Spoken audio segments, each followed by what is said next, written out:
Hello everyone.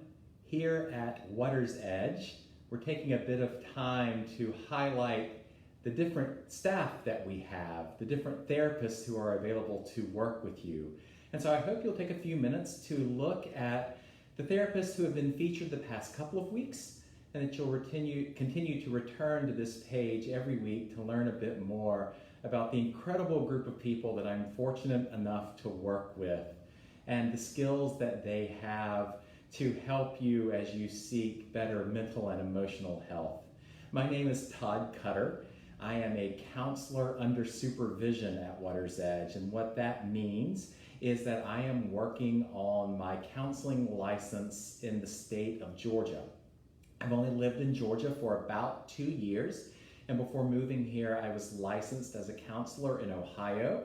However, the counseling field doesn't have a lot of reciprocity between states. And so since arriving here, I was fortunate enough to be invited to be a part of the incredible team at Water's Edge. And I particularly enjoy working with young adults and couples. However, I also love working with children and youth. I have a background in elementary education, and so I've always had a special place in my heart for working with kids. When you come in to see me, we'll be doing a lot of talking about what you're feeling at this point and how those feelings are affecting you. In fact, we'll talk about how our emotions affect our thoughts, and how our thoughts affect our behaviors, and how our behaviors affect our thoughts and our emotions, because I really like to use what's called cognitive behavior therapy.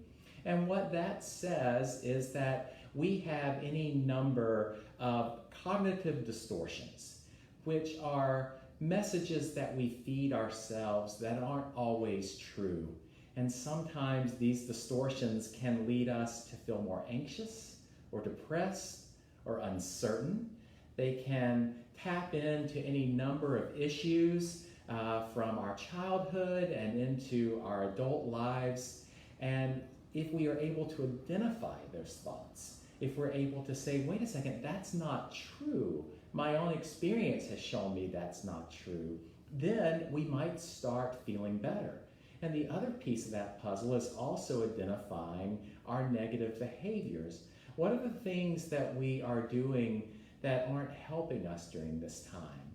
And so mostly what I like to do when I meet with folks is just ask them how things have been, and to give them a chance to share how they're feeling and how they're experiencing life, and to help them see that those negative messages, that those aren't true, and that we can reframe them, that we can look at them in a more positive light, and begin to feel better about who we are and how we fit into this world. And you know, it strikes me that that is particularly important during this time of COVID-19. I don't know about you, but as I've been stuck at home a bit more, as I have been unable to gather with my primary support group, like my friends, sometimes those negative thoughts come on a bit stronger than maybe they would have if I was in a regular pattern of going to work and having social activities available to me, and even being able to get into a gym.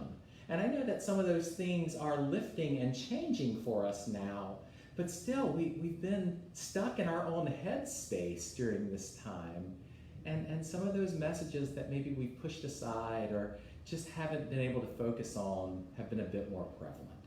And so if you're struggling in any way, if you're struggling with self-worth or a negative message that you keep feeding yourself again and again, if there are behaviors that you would like to change, I encourage you to reach out to Water's Edge.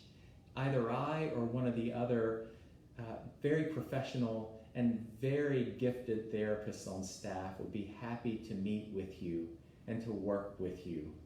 So that's a little bit about me and my approach, and I hope to have a chance to meet some of you soon. Take care.